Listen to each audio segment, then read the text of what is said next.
Hello, everyone. Welcome back. My name is Aarna Sahu, host of Aarna's News, where on this podcast channel, I aim to eliminate the gender gap in the STEM fields by featuring inspiring female professionals and highlighting their stories and accomplishments to further encourage girls. Today on episode 78. First of all, don't go the twist and turn route. Don't go the choppy path way that I went, first and foremost. But in all seriousness, I would say invest in yourself. You need to invest in your education. You need to invest in the acumen or disciplines that you want to learn. Today on episode 78, I'm pleased to answer guest Margaret Jackson, CEO/President of the Small Business Concierge Communications and Digital Media Corporation and the Alameda County Small Business Development Center's former director. She is Silicon Valley's #1 small business radio personality, covering 9 Bay Area counties, and was the first female/African American personality to broadcast during the week on the Salem Media Group network in 2011. She has more than 35 years of experience as a business professional and is a regional advisor for the NorCal Inclusivity Project (SBDC), working with African American businesses. She publishes the Small Business Concierge digital magazine and catalog with global reach, and has also won 2 International Media Industry Awards, the Silver Davy Award and the Communicators Award of Distinction. So thank you so much, Margaret, for being here today. Before we dive into the questions, would you like to introduce yourself? First of all, thank you, Aarna, for having me on your show today. I am really excited to be here. I think you're doing a fantastic job. And actually, you've done such a great job on introducing me. I think we can forego my saying anything else in terms of who I am. I think you did a fantastic job. So we can get going and move on and do a great show with you. Perfect. So my first question for you is, tell us a bit about your career path. Well, that's an interesting story. My career path is not the traditional, what I would call a cookie cutter, graduated from high school, go to college, start your career, that sort of thing. I grew up in a disadvantaged home. I'm what you would consider what we call today a SETI individual, socially economic disadvantaged individual. And in that, you kind of grow up differently. And I had divorced parents, and I had a mother who had an ailment that prevented her from working. So I started working, career path that was not on my mind. But at 10 years old, I started working. I was working at a farm. I've done a lot of things between now and what I do today. But that career path was very, very choppy, very, very different than what most people, I believe, go through that growing up in unusual, unconventional circumstances. And so I would love to say it was simple, but it was not. And that path took me from working on a fruit farm at 10 years old to being a director of a small business development center to being a Department of Corrections supervising officer, being working for Department of Defense. So it's been so many different things. And it wasn't that when I was a little girl, I wanted to be whatever that was, outside of everyone wanting to be an actress or a band member of some sort. So it was just very different. And so that being said, my path was unconventional. I love that. I mean, you had so many different twists and turns that you wouldn't have ever predicted where you'd actually end up. Your first job was, working at a farm when you were 10, and then to now, you have such a different career path than you might have had in mind. And I absolutely love how, you've adapted to what's been given to you, and, you made something amazing out of that. Thank you for that. It has definitely been a lot of twists and turns, kind of like a winding road. You don't know what's going to come around the next corner, the next bend. Yeah. And this is a great segue to my next question, which is, what advice would you give someone wanting to pursue a career similar to yours? And do you have any tips to succeed? That's a great question, Aarna. First of all, don't go the twist and turn route. Don't go the choppy path way that I went, first and foremost. But in all seriousness, I would say invest in yourself. You need to invest in your education. You need to invest in the acumen or disciplines that you want to learn. And then I'd like to say before you succeed, there's something else happening. There's success, levels of success. Success is not a destination. Success is a process. And during that process, you are achieving milestones. You're achieving certain levels. It's kind of like going through school, right? You are in what grade? What grade are you in? I'm a sophomore in high school. You're a sophomore, but you had to get through kindergarten to ninth grade and do that successfully through each class, through each test, through each obligation and responsibility that you had as a student. And so to do that, you were awarded or you succeeded to go to the next level. And that's really what I would say in terms of the best tip is understanding that success, number one, is a process, and enjoy the journey in that process, because there's so much to learn. There's so much joy in the journey. There's frustration in the journey. There's pains. There's all kinds of different things that are happening. But as you go through that, and you achieve your different levels, then you are going to get to that place that you are targeting, which is that high school diploma, right? That maybe that next level in your career, in your job. What's that process? And for women, because of this show that you're doing is fantastic, there's a lot of disadvantages in the workplace for women. So women are leaving corporate America and they're becoming entrepreneurs like myself. Why? Because it gives them flexibility. They get to be their own boss. They're a CEO without having to climb that proverbial corporate ladder that does not always fit the package that we're wrapped in. And so we have to make other choices. And so in any case, success is a pathway, and enjoy the journey. And when you do get those accolades like that high school diploma, then you're going to go to your next level, right? Absolutely. Like, I have a good say on what this is because as a student, it's really easy to quit, maybe to drop a class, like maybe use something else as like a swap for, a harder class, maybe drop to an on-level one. But what I really like to tell myself is that in 6 months from now, when I'm probably done with sophomore year and being a junior, I am able to say that I took that hard class and I didn't quit at the time when I probably needed to, because I pushed through and I succeeded and I was able to finish that course. And just like telling yourself that, okay, maybe in like a couple of months or maybe in a couple of weeks, I'll be grateful that I didn't quit at that moment and I still pushed through. So whenever you feel like things are getting tough, which of course it'll always happen, just remember that your future self will probably be really grateful that you pushed through and whatever you were doing. That's right. I love that. That's right. Your future you will thank you later. Absolutely. Absolutely. Without a doubt. Without a doubt. I'm living proof. I'm living proof. Of course. No, So yeah.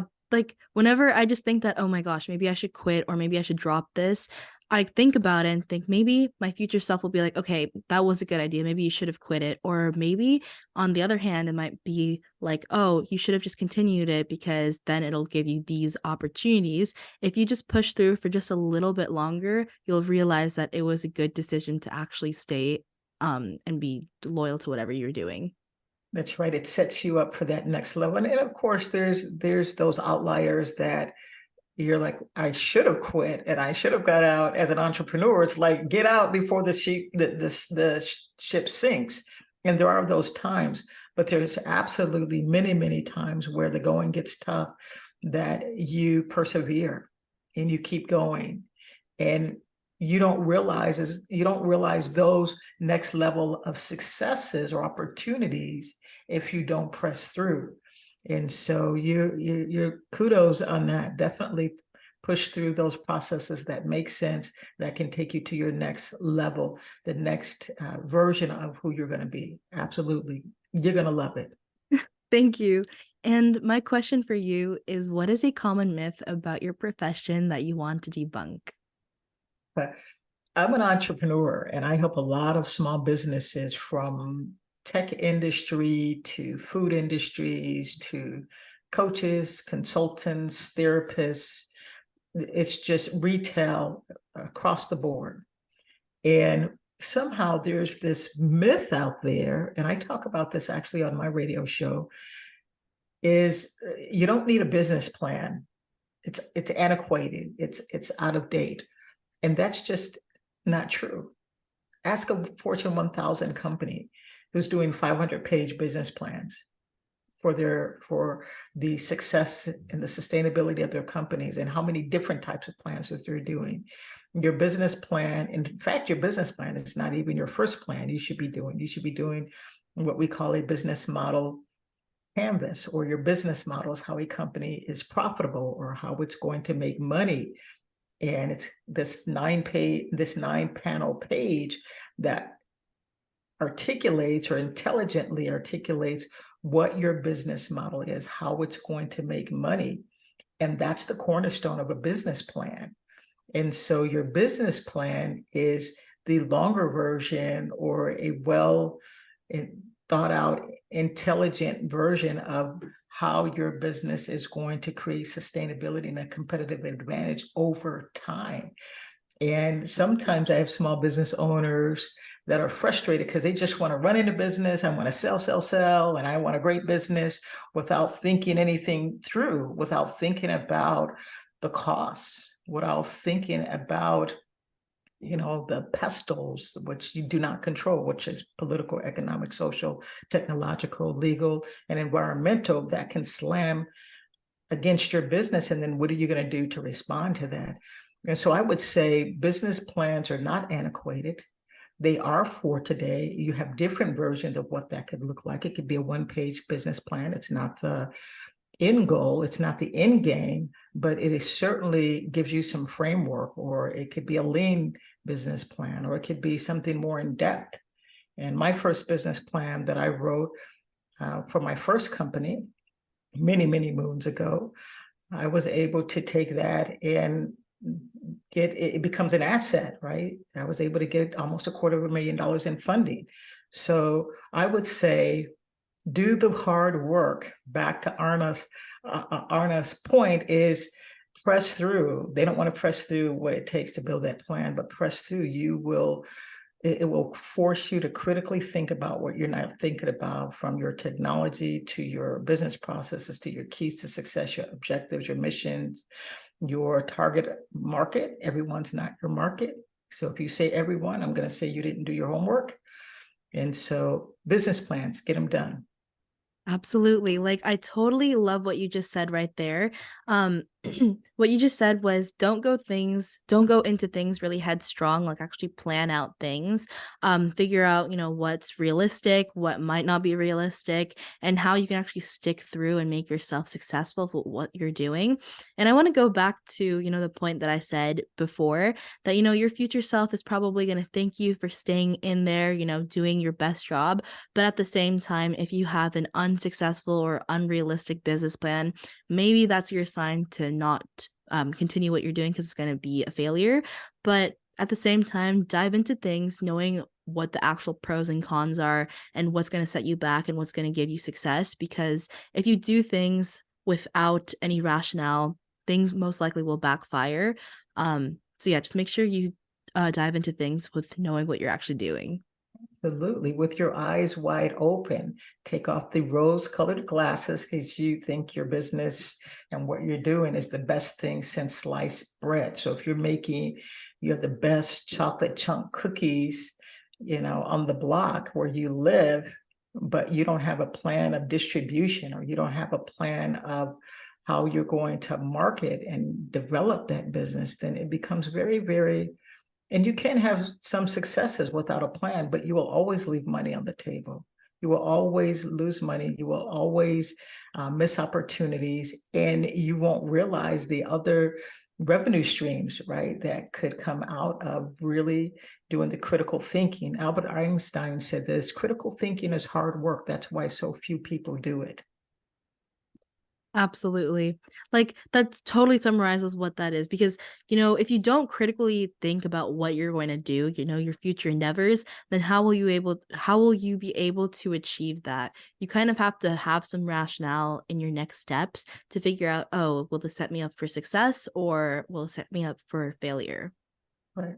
That's right. Absolutely.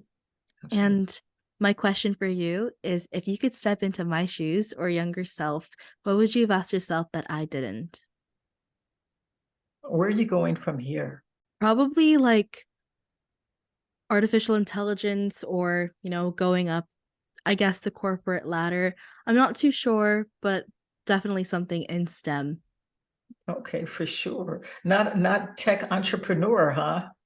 No, no, no, like that's definitely a possibility. Tech entrepreneur, that's something I want to focus on, but I just know that it probably will combine a little bit of business and technology together. Okay, so just keep in mind when you go to college, over 60%, probably about 63% to 65% of US college students want to start their own businesses. And your generation and these younger generations are the one of the fastest growing populations in starting businesses outside of African American women. African American women right now are starting businesses exponentially. And so your generation is crushing it and becoming multi-millionaires or single-digit millionaires pretty quickly than most. Single-digit millionaires are $1 to $9 million, and then double-digit, according to Grant Cardone, is $10 million, double digit. So your generation, you guys are crushing it, definitely on the entrepreneurial front. So coming out with some great tech. I love that. Yeah, because there's a lot of different ideas coming from this generation of mine, with going through online learning and the different learning paths between, being in person and online, and then also, just the rise of social media. Collaboration is probably at its finest, and so is ideation. So I think that our generation will have a bunch of different cool ideas, and I'm ready for it. Awesome, awesome. Well, I'll be looking for you on that STEM front, and I'll get to say, hey, I knew her when I was on her podcast. And so I love it. I love it. Someone's going to be the next best thing, the next best genius. It might as well be you. Thank you. And my question for you is what are the best resources slash books that have helped you find your career path? So in the beginning of this interview, I shared my career path has been very unconventional, choppy. And I didn't get and discover my career path through any book, really, because it was such a different journey. I was trying to help my mother, who was a dialysis patient, to help, buy Christmas presents. Um, my first real job, I lied about my age to McDonald's and got a job. I was about 15 years old, 14 years old, lied about my age to be able to work. So my mother didn't have to, give us money or give me money for Christmas to buy Christmas presents for my brothers. So she would give us a little bit of money. We lived off of government assistance because she couldn't work, government cheese, all of those different programs. So my career path was a lot of training and learning from all of the different opportunities I had to work growing up. I missed all of the dances. I didn't go to homecoming. There's, I none of that stuff. The Sadie Hawkins dance, I didn't get to go to that. It was just that type of life. And so my career path is encapsulated in that journey. And so so if there's a book out there, that book is not out there for me. So I think I might need to write that book and write that journey. But outside of that, faith, my faith really, in my adult years, coming back to my faith and using, not even using, but if I had to choose a book, I would choose the Bible because the faith component and really getting me secure in who I am as an individual and as a person, and understanding purpose and that I'm breathing for a reason, that that would be also encapsulated in that journey, because it was very, very, very bumpy, very, very difficult. I was a kid who was taking their paychecks home to their mother. And when you get in high school, you don't really want to do that. You want to have fun. You want to go to the malls. You want to go to the dances. And so it was very, very different. And so I can't give credit to any book out there other than the Bible that really structured my my faith and structured me in a way to really get a handle on where my life would go as an adult, as a young adult. I love that. Like when things got tough, you had to pull through and as you said before, you weren't able to go to any dances, homecoming, and when you got your high school, paycheck, um, you kind of had to give that to your parents. So you kind of had to go through a lot as, a teenager. Like I don't think I've ever like gone through anything of that level, but I think what's really important is to be grounded to what you're doing, to be grateful as well, and just also, maybe live a little if you can, and, just be happy that, you're pulling through and your future self will be proud of you. Yes, yes. And in retrospect, um, I'm grateful. My life, every step of my life shaped me and made me who I am today. I love that. And my question for you is, what do you think is a vital factor that shaped your career? What was your life before learning it, and what was your life after learning it? Hands down, I would have to say again, I'm gonna lean into faith. I was just a kid who was insecure. I liked working. I was good at it. I was very good at work. I was horrible at school. And I didn't know you could have both. I didn't know that you could be a strong student and work at the same time. And so I focused on work as much as I could. I certainly went to school. I didn't miss school. I wasn't like skipping school to go to work. But I have my high school transcript to this day as a reminder. I may put it on my wall, but I've got more D's and F's on my transcript than you could shake a stick at. But I look at graduating, finishing my MBA program last March 2022 and graduated September 2023, as they allowed for more graduations, in-person graduations. I graduated with a 4.0. And so my husband would say, why are you trying to get A's in your, in your program? I said, because I can. So why not? Why not do it? But all of that, part of me and who I am today as a woman and as an entrepreneur, and the work that I'm doing, is strongly rooted and grounded in my faith and knowing who I was before and who I am now. And so your question saying, what was my life before learning it?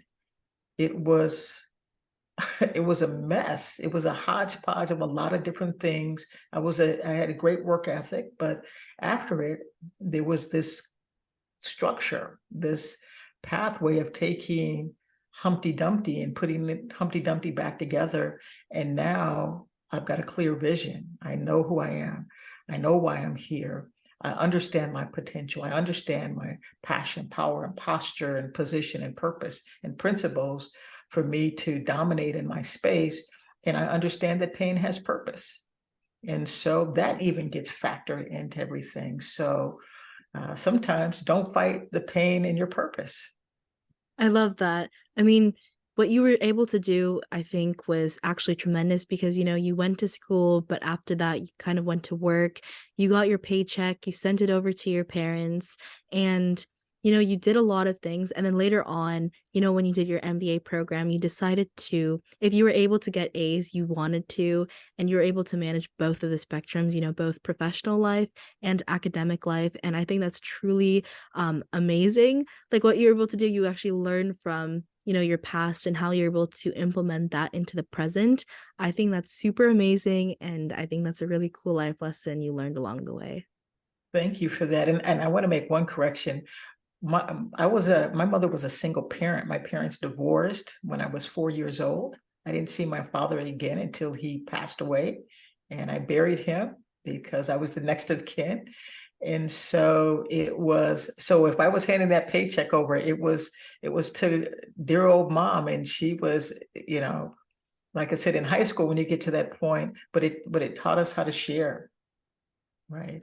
And so I didn't like that version of it growing up, but it taught us how to share and how to be grateful and graceful, and you know who I am today. I think that there's things that I do because we learned those lessons. And so, but it wasn't always Sunday. It was not always roses. It was, no, I don't want to give up the paycheck. But the education piece and everything, yes, getting my MBA as a working entrepreneur, director, and of a SBDC that was extremely demanding, and being an entrepreneur at the same time, and getting a master's degree with a 4.0 GPA was something. And Yeah. that's what I succeeded in, right? It was a path, is the success path, right? I said success is a process. And at the end, that culmination of that is getting my MBA without being in debt. I have no college debt. I have multiple degrees and have no college debt. It's possible. That's cool. Like you were able to balance so many different things, all of your different like positions in your professional life, and then also get a 4.0 in, your educational life. That's actually amazing. And I absolutely love that. Thank you, Aarna. Thank you so much. And my last question for you before we end off is, what's one thing you wish you had known when you began your career? That's simple. Value education. Well, thank you so much. Yeah. Thank you so much. And before we end off, do you have any last words to the audience? Yes, invest in yourself. Sometimes there's a time to take care of your clients, your customers, and your family, and all of that, which is wonderful. But take some time to be selfish about investing in yourself and pouring into yourself and giving yourself the opportunity to grow and go to your next level. You have to do that. You can't just pour out, you have to pour back in. So pour back into yourself. Absolutely. Well, thank you so much, Margaret. I absolutely love talking to you, and I hope you have the best rest of your day. Thank you. You do the same thing, Aarna. Thank you again for having me on.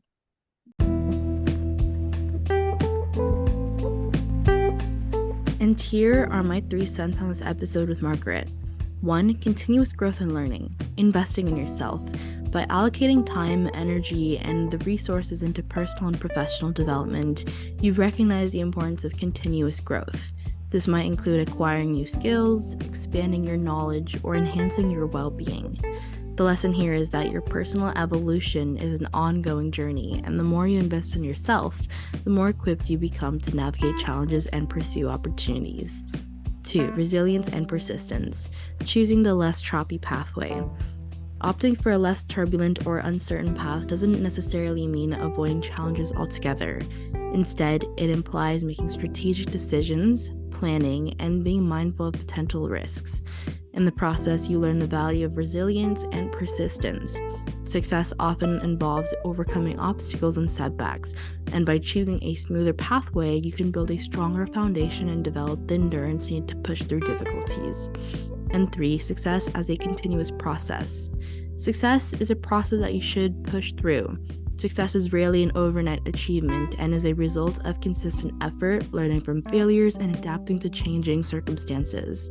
By embracing the ideas that success is a continuous process, you develop patience and perseverance. Each step forward, even if small, contributes to your overall progress. This mindset encourages you to stay focused on long-term goals and understand that setbacks are a natural part of the journey.